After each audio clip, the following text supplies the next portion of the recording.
গ্রীষ্মের ওই পাহাড়কে দেখেছো কখনো? কেমন ধূসর চাদরে মোড়া, হাড় বের করা কঙ্কালের মতন ঠায় দাঁড়িয়ে থাকে, যেন প্রাণহীন এক প্রকৃতি। সুনন্দাও তেমনই প্রাণহীন এক শরীর তখন। হসপিটাল থেকে মুক্তি হয় কদিন পরই, কিন্তু সেই কালো রাত তার পিছু ছাড়েনি কখনো। বছর তিনেক পর আমাদের বিবাহ হয়। সময় ধীরে ধীরে ক্ষত ভরিয়ে দেয় ঠিকই, কিন্তু ক্ষতের দাগ রয়ে যায় উদ্বৃত্ত হয়ে। তারপর আসে বর্ষা। প্রকৃতি নিজেকে সাজিয়ে তোলে নতুন সাজে। ধূসর চাদর বদলে যায় সবুজে।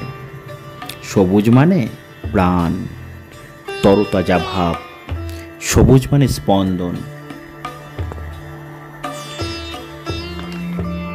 সেই স্পন্দন স্পন্দিত হয় বর্ষার পরে ওই পাহাড়ে।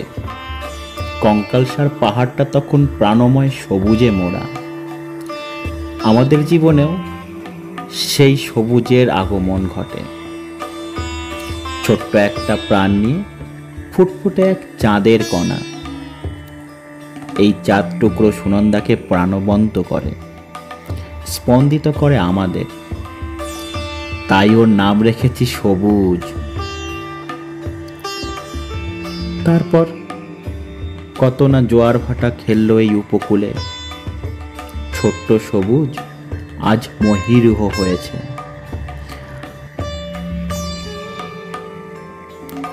আজ সবুজ খাকি পড়েছে, শিরভূষণে সিংহময় অশোক স্তম্ভ।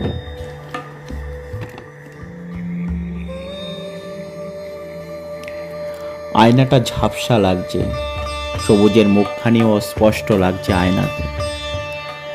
ওর কাঁধে হাত রেখে শুধু বলেছি, চেষ্টা করো সমাজকে মানসিকভাবে সুস্থ করতে।